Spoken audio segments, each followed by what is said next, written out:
Muy buenas tardes, amigos, amigas, bienvenidos a este su programa Psicoterapia Transpersonal, un paradigma nuevo en tu vida. Hoy, lunes 5 de marzo, y siendo las 2 de la tarde con 3 minutos, iniciamos nuestro programa. Un gusto tenerte presente. La semana pasada tuvimos la visita de Betty. Y Betty nos habló de la historia de su vida, donde pudimos checar los aspectos transgeneracionales. Aquí muy importante la forma en que surgieron las lealtades familiares. Y junto con las lealtades, todas esas herencias familiares que vinieron corriendo desde los abuelos de Betty hasta los hijos de Betty. De igual forma, la manera en que la sociedad, la cultura, la moda, los eventos históricos, lo que llamamos intergeneracional, influyeron en toda su descendencia, como con sus antepasados. Y finalmente, lo que se fue dando en su vida y que contribuyó a la Betty que conocemos y el motivo por el cual estuvo con nosotros. En psicoterapia transpersonal es importante que busquemos a los antepasados. Es importante que veamos la influencia de la sociedad. Y es importante que los eventos, las vivencias, por insignificantes que parezcan, se puedan revisar.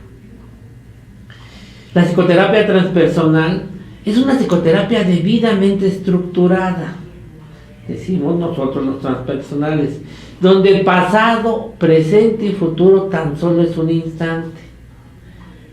En muchos momentos hemos hablado de los postulados y, por ejemplo, para el primer postulado decimos: lo que se conecta junto se dispara junto.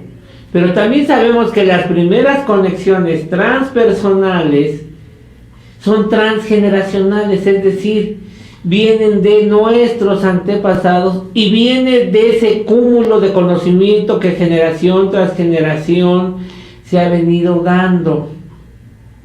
Decimos que una vez que están establecidas las primeras conexiones transgeneracionales, inmediatamente la sociedad va a reclamar su lugar y va a imponer sus mandatos y sus herencias sociales. Miren, solamente como una prueba, desde antes de nacer tenemos asignados colores. Regularmente las niñas el rosa, los niños el azul, por decir algo. Pero también lo que se espera, o lo que espera la sociedad de cada uno de nosotros en los distintos momentos de nuestra vida. Y claro, lo que corresponde a lo intrageneracional y que para efectos de nosotros se da desde la concepción. Y es muy importante la gestación y también muy importante el parto. Grof, de muchas formas, comenta que un gran cúmulo de acontecimientos relevantes en el ser humano están dados dentro de la etapa perinatal, a lo cual él llama matrices perinatales en su sistema COEX. Pero también sabemos que los disparos del hoy van a ser las conexiones de mañana, es decir, mis éxitos, mis fracasos, mis momentos nutritivos, mis momentos tóxicos de hoy hacia adelante, hacia lo que el consciente determina como futuro, se van a convertir en conexiones. Todos nosotros vivimos dentro de un sistema abierto. Y esta pauta da cabida al segundo postulado. El todo afecta a cada una de sus partes, cada una de sus partes afecta el todo. Pero siempre hay un todo mayor y cada todo se convierte en un elemento, en una parte menor. Por ejemplo, Mi familia, que está constituida por mis 3 hijas, mi nieto, mi esposa y un servidor, somos el sistema. Todos afectamos a cada uno de nosotros. Por ejemplo, lo que sucede con nosotros afecta a mi hija o a una de mis hijas. Pero nuestra familia pertenece a un sistema todavía mayor, que en este caso es la comunidad, lo que se da en nuestro barrio donde vivimos, y que en mi caso, allá en Tláhuac, en mi pueblo de Santa Catarina. Y ese pueblo tiene sus manifestaciones por barrio. Yo pertenezco al barrio de San Miguel. Pero el barrio de San Miguel, que es el todo con respecto a esta parte, se convierte en una parte de todo el pueblo de Santa Catarina. Pero el pueblo de Santa Catarina a su vez es una parte de un todo que se conoce como delegación Tláhuac, y ya muy pronto alcaldía. Pero esa alcaldía Tláhuac, como todo, también es una parte de algo mayor, que es la Ciudad de México, y así sucesivamente. Yo soy un todo y estoy compuesto desde lo transpersonal por 4 grandes estructuras: lo físico, lo psíquico, lo social y lo espiritual. Pero cada estructura a su vez es un todo que tiene sus partes. Por ejemplo, la estructura física pues está constituido en lo transpersonal por rostro y cuerpo. Pero el rostro a su vez es un todo, y dentro del todo hay partes, como es el caso de los ojos, la nariz, la boca. Incluso la boca es un todo, pero a su vez tiene partes, para no irme muy largo: paladar, lengua, labios, y así sucesivamente. Por eso decimos que todo es una parte de un sistema mayor, y que cada parte es un todo de un sistema menor. Cuando hacemos el trabajo de psicoterapia transpersonal, decimos que es importante que revisemos con nosotros primero en nuestra formación a nuestros antepasados, y que es elemental revisar abuelos, padres y nosotros en ese primer acercamiento, porque estas 3 generaciones son fundamentales para entendernos. Sin ellas no tiene mucho sentido lo que estamos haciendo. Y entonces puede ser que alguno de ustedes allá en la comodidad del espacio donde se encuentran digan: pero ¿para qué revisar a los abuelos? Porque los abuelos traen consigo la mayor parte de herencias familiares que provienen de más allá, y que en ocasiones ya no pasan por distintos motivos. Y uno de ellos es que en México, como en las poblaciones latinas, la cantidad de secretos son inmensos, al igual que las anécdotas, que nosotros sabemos que son relatos modificados para darle sobrevivencia, adaptabilidad al sistema, pero que también estamos dados por un montón de promesas. Esos pactos que se establecieron implícitos o explícitamente entre uno o varios miembros del sistema.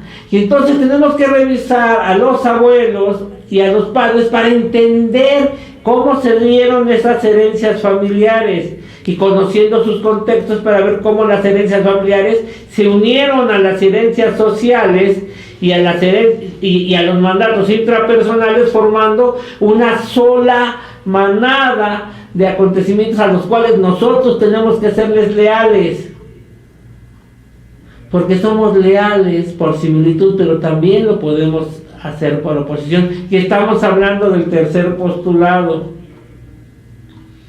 Cuando entramos a los procesos de psicoterapia ya en activo, podemos revisar cómo nuestros pacientes, de una o de muchas formas, hacen sus conexiones, y cuando están haciendo sus conexiones están reviviendo lo que está sucediendo en ellos en ese momento, y que para el efecto del consciente será allá en el pasado. Pero para ese momento en la psicoterapia, al igual que nuestra vida cuando estamos sumergidos en una situación que consideramos como conflictiva, nuestra mente buscando resolver esa situación nos va a colocar en un estado al cual nosotros llamamos ahora presente. Y por eso decimos que solo existe un tiempo en el inconsciente transpersonal, y ese único tiempo es el ahora presente. Todo se junta como si estuviera sucediendo en este momento.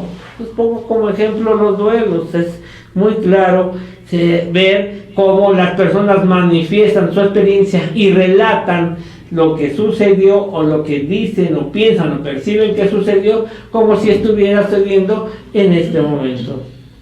Y finalmente, nuestro quinto postulado nos dice que tendemos a simbolizar el mundo que nos rodea. Y aquí es claro, solo podemos ver, solo podemos percibir todo aquello que dentro de nuestra experiencia, frecuencia, determinada por los mandatos sociales, por las herencias familiares, por las herencias sociales y por los mandatos personales, está en nosotros. Si eso que está frente a nosotros no pertenece a este rubro, lo más probable es que no lo percibimos.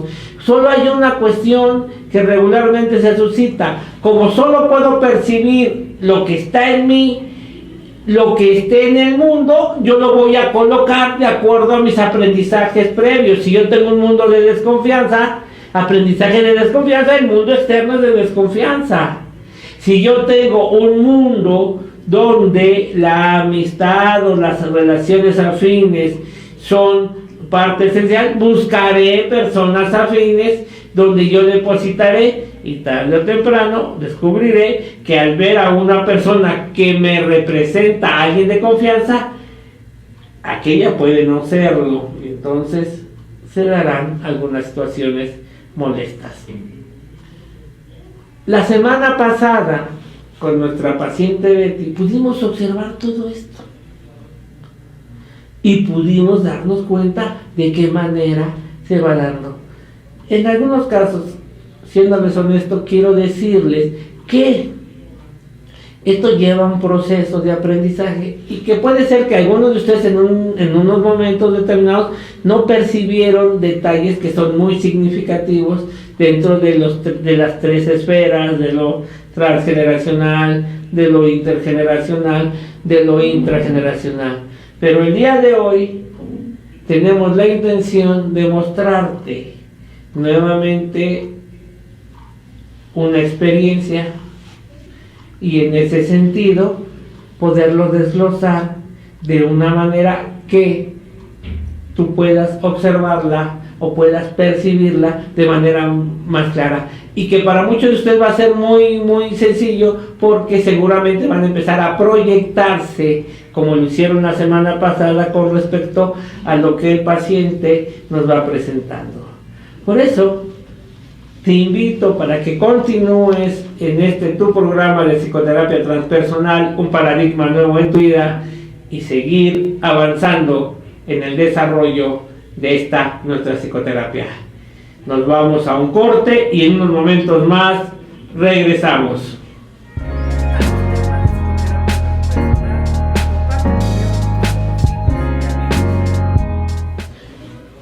Ya estamos de regreso, amigos, amigas, siendo las 2 de la tarde con 17 minutos, entramos más a fondo el tema. El día de hoy tenemos una invitada, su nombre, Mari. Buenas tardes, Mari. Buenas tardes. Mari, cuéntanos, háblanos de tu familia. ¿Y qué te parece si empezamos hablando de tus abuelos, principalmente por el lado de papá? Bueno, pues no conocí ni conozco ningún detalle por parte de mi padre. Solo sé que tenía hermanas, pero no, abuelos no sé ni siquiera cómo se llaman. Ok, ¿sabes tú por qué hay esta situación donde la información no pasó de una generación a otra? Pues mi mamá murió cuando yo tenía 23 años y la verdad es que nunca le pregunté por mis abuelos paternos. ¿Y le preguntaste por tu papá? Sí, mi papá mi papá estuvo presente, pero su familia de mi papá no. ¿Qué hizo, de lo que tú sabes, que la familia de tu papá, al menos en conocimiento, al menos hablar de ella, no se diera? Pues que mi mamá era la segunda esposa. Tu mamá era la segunda esposa. Como Sí. consecuencia, la familia de tu papá estaba acercada, pregunto, ¿a la primera esposa? No lo sé. No lo sabes. Ahora, ¿qué decía papá de sus papás? No hablaba de sus papás ni de su familia. Ok. A veces, y solo como un comentario, aquí tenemos un secreto que hizo que tu papá ya no perteneciese al sistema, ya no perteneciese a la familia, porque evidentemente por lo menos algunos comentarios debería de haber y tal vez incluso alguna visita por esporádica que fuese. No, completamente nada. Solo alguna vez escuché que había ido a ver a su hermano a Puebla, que allá tenía, en aquellos tiempos fabricaban pantalones de mezclilla. Y solo eso, solo sé que tenía un hermano, nada más. Ok. Con respecto a los abuelos por parte de papá, Nada. por parte de mamá. De mamá sí, toda la historia, porque mi mamá me la contaba. Cuéntame de tu abuelo. Bueno, pues mi abuelo era de Guadalajara. Uh-huh. Y se vinieron en el tiempo después de la revolución. Se vinieron para acá, para el distrito, y llegaron a radicar a la colonia del centro, Uh-huh. ahí en el centro, y era comerciante, un comerciante grande, y vivieron muchos años ahí en el centro. Pero bueno, la anécdota entre mi bisabuelo y mi bisabuela era que ellos eran primos lejanos y que mi bisabuelo se la robó en caballo, que era en los tiempos en donde se usaba eso, se estilaba eso, y se la robó. Uh-huh. Y de ahí ellos tuvieron 4 hijos. 4 hijos y y mi abuela, la mamá de mi madre, se casó, pero se divorció. Y entonces mi mamá y mi hermana quedaron al cuidado de los abuelos, porque mi abuela se volvió a casar. Ok. Entonces encontramos que al menos de los dos lados ha habido más de una pareja, por lo menos entendí en el sentido formal. Sí. Muy bien. ¿Tú sabes cómo se conocieron tus papás? No cómo se conocieron.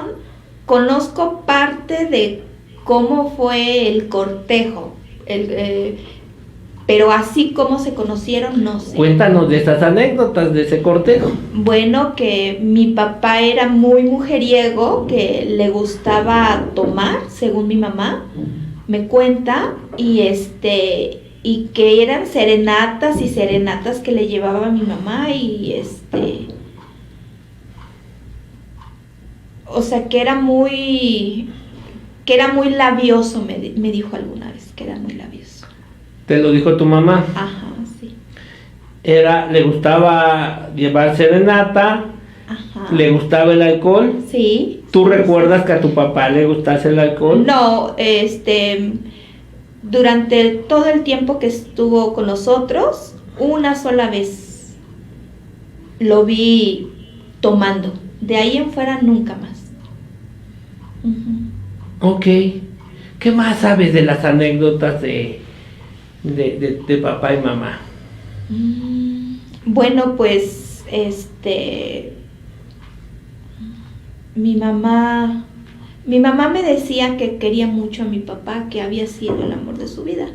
Mi mamá era muy guapa y mi papá era muy feo, pero que la había ganado por lo que o sea, por cómo era de conquistador, de cortés,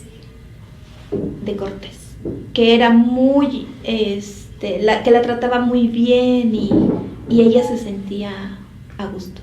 ¿Mamá habló en algún momento de otras parejas? De novios, sí, mi mamá tuvo muchos novios. Ella alguna vez me dijo que tuvo muchos novios, buenos partidos, porque antes así se decía, que eran buenos partidos, con preparación académica, pero que ella se había enamorado de él completamente, aunque él no tenía preparación académica. ¿Tu papá te platicó de algunas relaciones, novias, aventuras? No. Él no. Por su forma de ser, ¿cómo coincides a papá? Por su forma de ser, mi papá era una persona muy amorosa conmigo, muy paciente, porque mi papá le llevaba 20 años a mi mamá. Ok. Y muy paciente conmigo, y entonces como mi mamá era la segunda esposa, yo tengo medios hermanos que ahorita han de tener como 70 años, o sea, muy grandes, ya que mi papá le llevaba 20 años. ¿Tú los conociste? Sí, los conocí, pero yo no tengo ninguna relación con ellos. Muy paciente, muy cortés, muy amoroso, siempre me habló con cariño. Una sola vez en su vida me regañó y fue porque yo falté a algo que era un como secreto entre papá y yo que no debía ser. Yo le mentí. A ver. Cubriendo a mi mamá. ¿Cómo es esto? Cuando mi papá y mi mamá se separaron,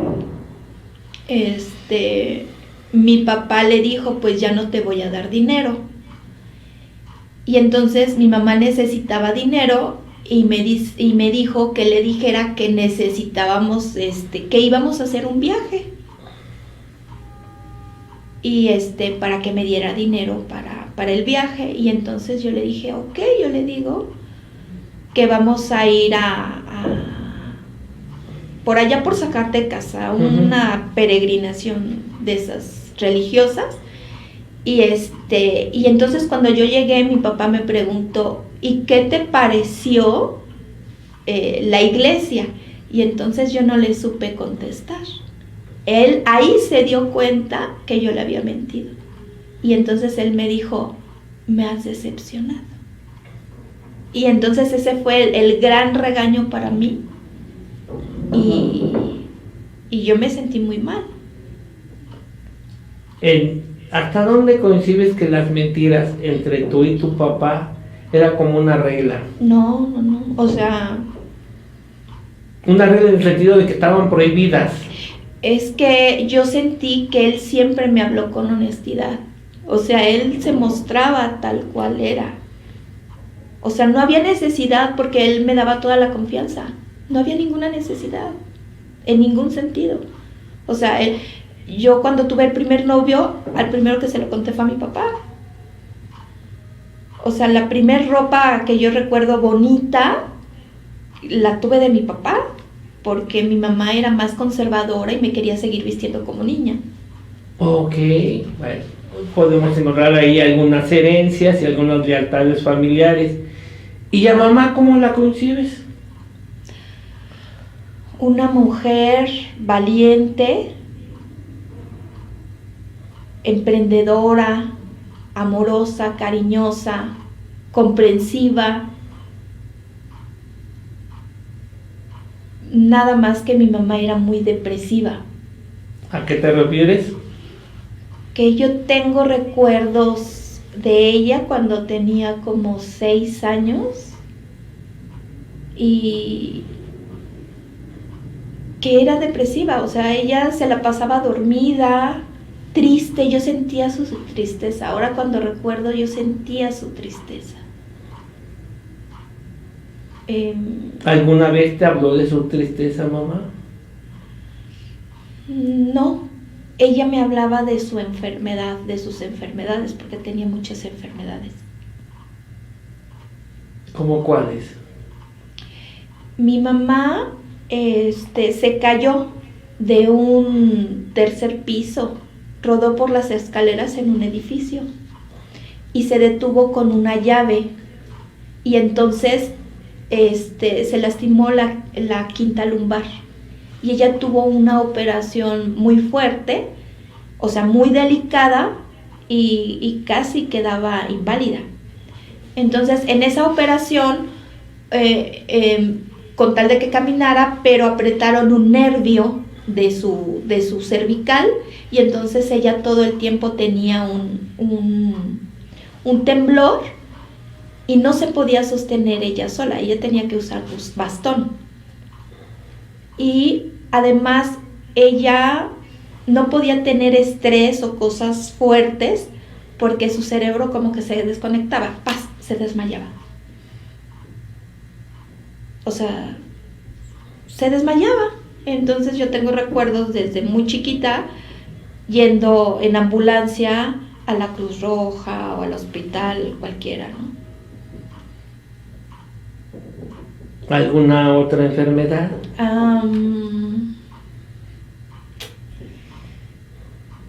No. Ok. Vamos a acercarnos un poco más en el tiempo del consciente. ¿Cómo conociste a tu esposo? Lo conocí en una fiesta. ¿Qué te parece si nos vamos a una pausa y regresamos hablándonos de esa fiesta y qué se dio para formalizar la relación con tu esposo? ¿Vale? Sí. Te esperamos, no te vayas. Seguimos aquí con Mari comentando algunos aspectos de su vida.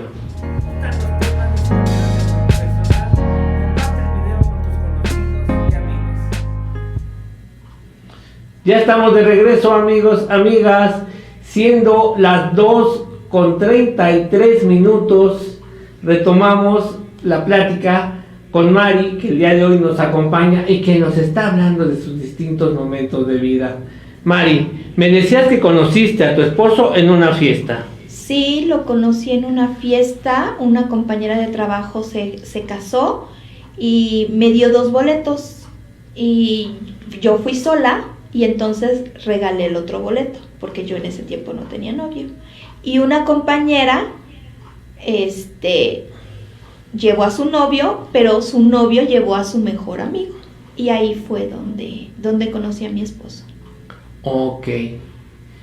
Me decías que habías recordado dónde. Recordé, ahorita que usted me preguntó en dónde conocí a mi esposo. Recordé que alguna vez mi mamá me platicó que a mi papá lo conoció en una fiesta. Ok. Con una amiga. Con una amiga. Ajá. Y esto es muy común, que se ve que en el momento en que empezamos a recordar, empezamos a traer, y en ese momento se da parte del primer postulado, lo que se conecta junto, se dispara junto, y entonces empiezan a haber más recuerdos. Esos recuerdos son conexiones que por una cuestión o por otra están ligados a la misma experiencia. Lo conociste en una fiesta, ¿qué sucedió después? ¿Qué sucedió? Bueno, pues bailamos, me agradó mucho, me pareció una persona muy divertida, Me gustó físicamente, por supuesto, y ¿Qué tan ameno era? era muy divertido. Toda la fiesta me la pasé riendo, y eso para mí era importante. Era importante reír. Sí. ¿Sabes a qué se debe que sea tan importante reír en ese momento histórico de tu vida? No lo sé. Me gustaba divertirme, me gustaba pasarla bien, sin complicaciones, solo pasarla bien. ¿Qué sucedió para que esa relación se formalizara? ¿Qué sucedió? Bueno, él después me fue a buscar al centro de trabajo donde yo trabajaba, y comenzamos a salir, comencé a conocerlo. ¿Tú tenías novio en ese tiempo? No. ¿El novio anterior cuánto tiempo tenía que se había roto la relación? Como 3 meses, pero la relación anterior fue una relación tormentosa. ¿Cómo es que tormentosa? Era una persona nociva, era una persona muy celosa. Y entonces yo lo corté porque era muy celoso y él ya se quería casar y yo no. ¿Cuánto duró esta relación? Duró unos 8 meses, pero él me llevaba 10 años a mí. Más grande que tú. Sí, y entonces no estábamos en la misma sintonía. No queríamos lo mismo. Yo en ese momento quería ir a bailar, ir a tomar una copa, un café, ir al cine, y él ya se quería casar. Y entonces pues no estábamos en lo mismo. Ok. ¿Qué sucedió con tu esposo para formalizar la relación? Me embaracé. Te embarazaste. Este embarazo, ¿qué tanto influyó? Vamos a poner una escala. 10 totalmente fue por el embarazo. 1, el embarazo prácticamente no fue considerado. Considero que un 50%. Un 50%. El otro 50%, ¿qué fue? La presión social. ¿A qué te refieres?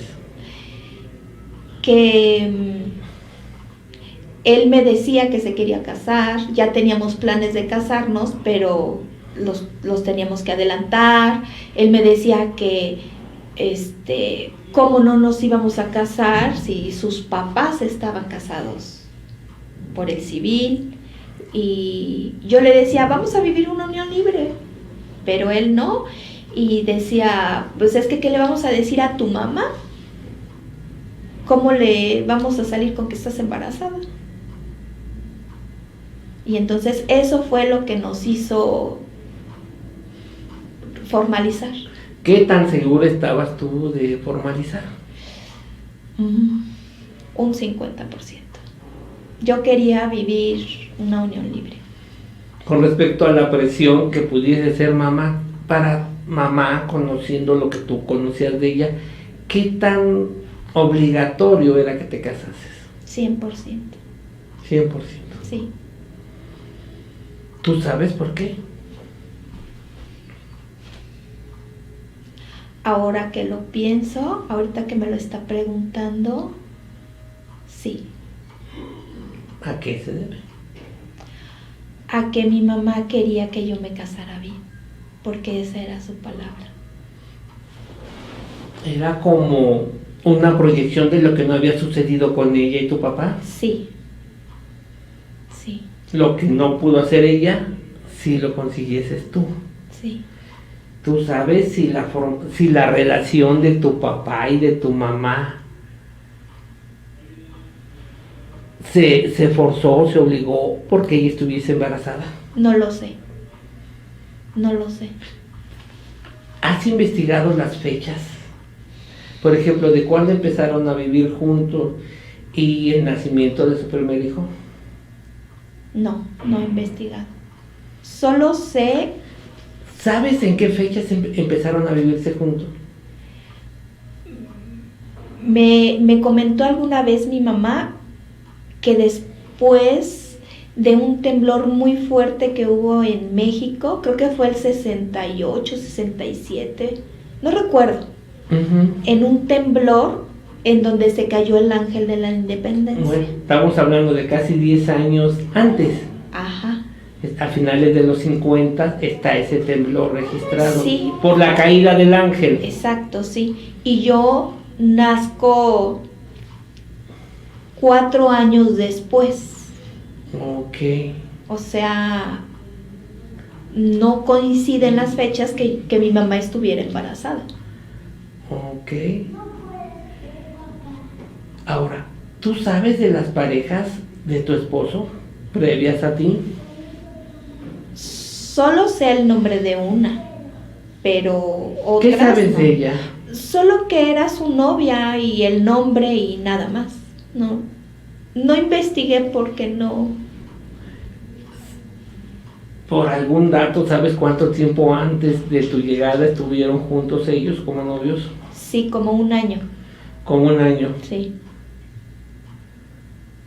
Ok. Entonces, ¿cuánto tiempo transcurre de que conoces a tu esposo, se hacen novios y se comprometen?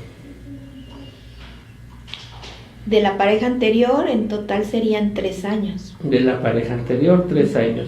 ¿Y de que tú lo conoces a que se casan? 2 años. 2 años. Ahora, una vez casados, ¿cómo es la relación? Terrible. ¿A qué te refieres? A que él cambió completamente de cómo nos llevábamos de novios a cómo nos llevábamos de marido y mujer. Ponme un ejemplo de esos cambios. Me comenzó a celar mucho, a prohibir cosas. ¿Ya habías tenido la experiencia de un novio celoso? Sí. Más o menos igual, únicamente que mi esposo más tranquilo. Se enojaba porque yo veía a mi mamá. Todo el tiempo quería que estuviéramos en la casa de él, en lugar de... Ahora sí que no era equitativo, y desde el primer momento me prohibió trabajar. O sea, ese fue lo más significativo para mí. En ese principio. En ese principio, porque habíamos quedado que yo iba a seguir trabajando. Ahora, te prohíbe trabajar. ¿Qué más te prohíbe? En un momento me prohibió tener amigas. Amigos, por supuesto que los olvidé. Totalmente vedado. Completamente el sexo opuesto a Dios. Y las amigas, comenzaba a decirme que, como en ese momento todas mis amigas estaban solteras, que no eran buena influencia para mí, porque yo ya era una mujer casada. Y me alejé. Y sí me alejé. Todo el tiempo me estaba monitoreando por teléfono, en dónde estaba, a dónde iba. Yo le tenía que avisar todo. Así que, o sea, era un control completo. Yo solo podía ir a la casa de su mamá y acompañar a mi mamá a lo que ella necesitara. No más. ¿Cuántos hijos procrean? 3 hijos. Tuvimos 3 hijos. ¿Qué edades en la actualidad tienen esos 3 hijos? Ok, 24, 21 y 14. ¿Cómo es vivir con una persona que tiene estas características, que regularmente en aspectos terapéuticos y psicológicos decimos que es una personalidad pasiva-agresiva? Es muy complicado, porque yo siempre he buscado mi crecimiento, y entonces cuando yo me caso con él, yo únicamente tengo la secundaria, y yo tengo el deseo de estudiar la preparatoria y él me prohíbe. Vamos a detenernos por un momento y cuéntame, ¿qué sabes de la experiencia del papá y la mamá de tu esposo? Bueno, ahora ellos se ignoran completamente. Ellos tienen 25 años de no convivir en la misma habitación juntos. ¿Viven en la misma casa? Viven en la misma casa, pero Son una pseudo pareja según nosotros. Exacto. Y 25 años de no convivencia. Sí, desde que yo estoy con mi esposo, ellos no conviven como pareja. Tu esposo, por lo que tú sabes, ¿a quién se parece más? ¿A su mamá o a su papá? En carácter. En forma de ser y todo esto. En carácter a su mamá.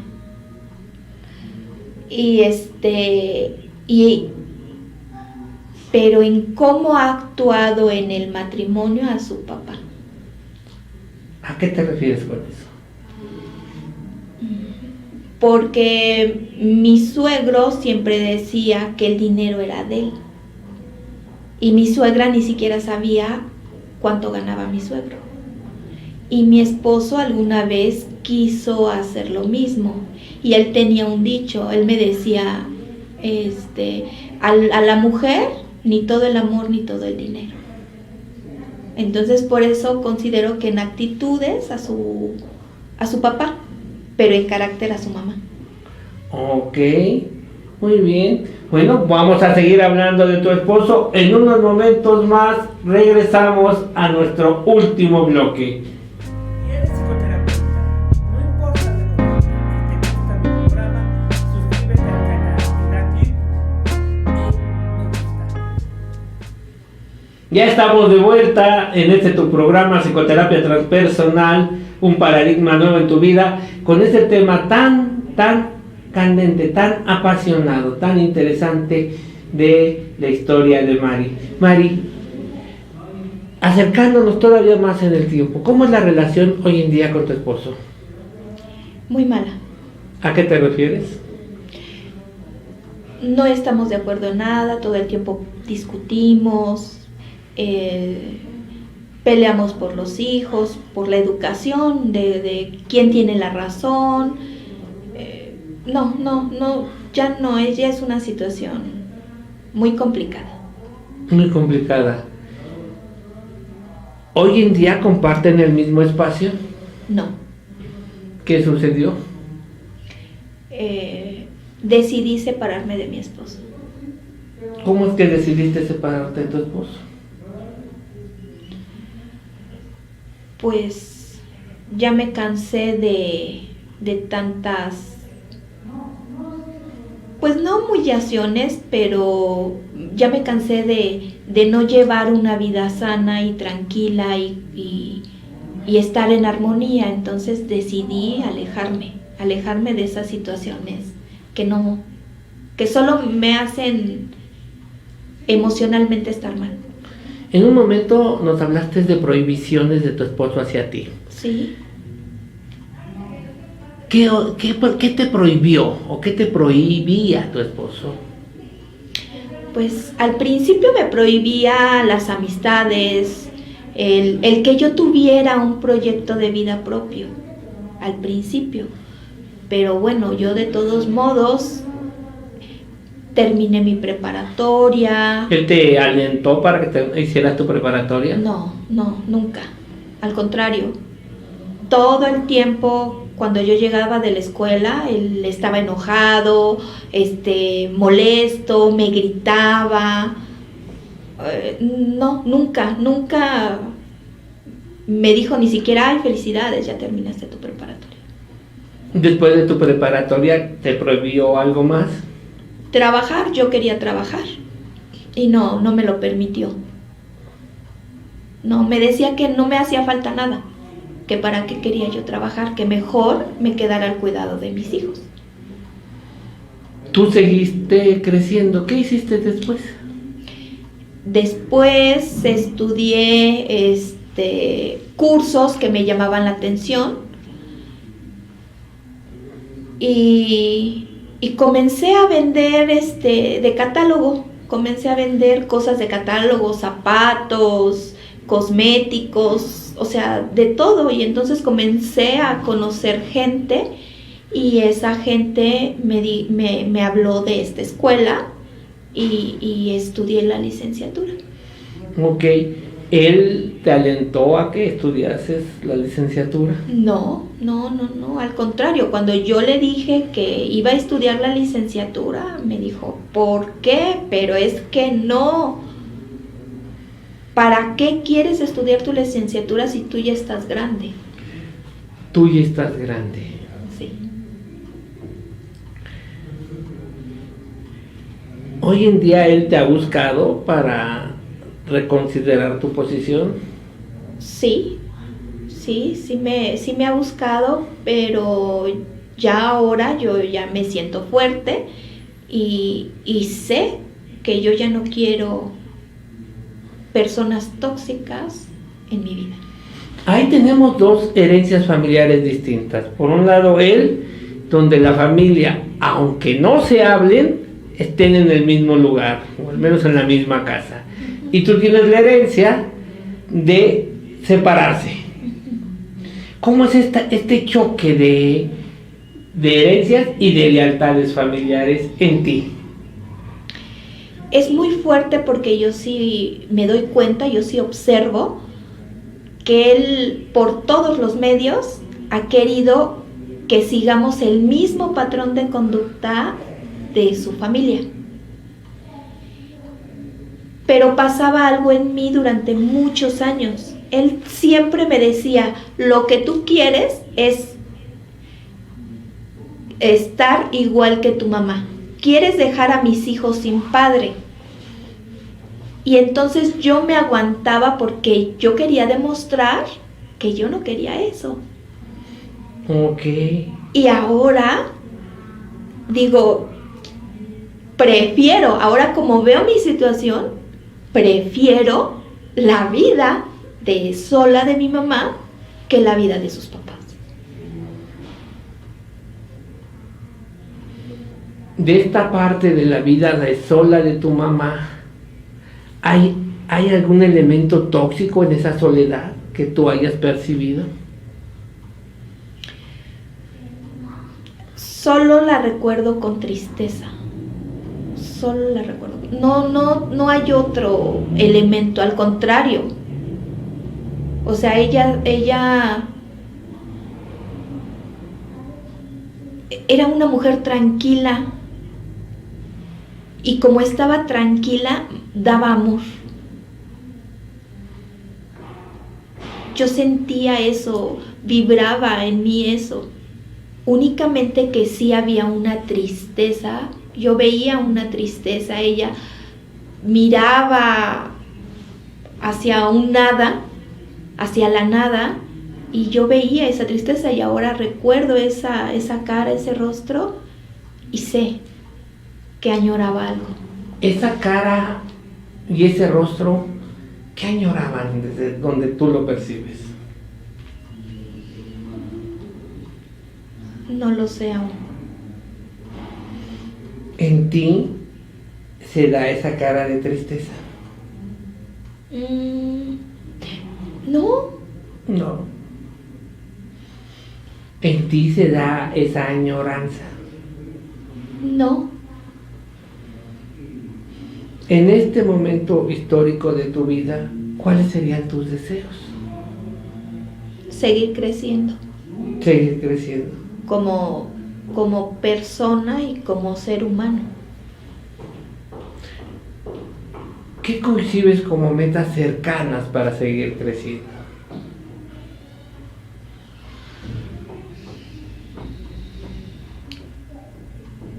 Mi primer meta es estar bien personalmente, estar tranquila. Esa es la primer meta. La segunda sería una mejor estabilidad económica. Y la tercera sería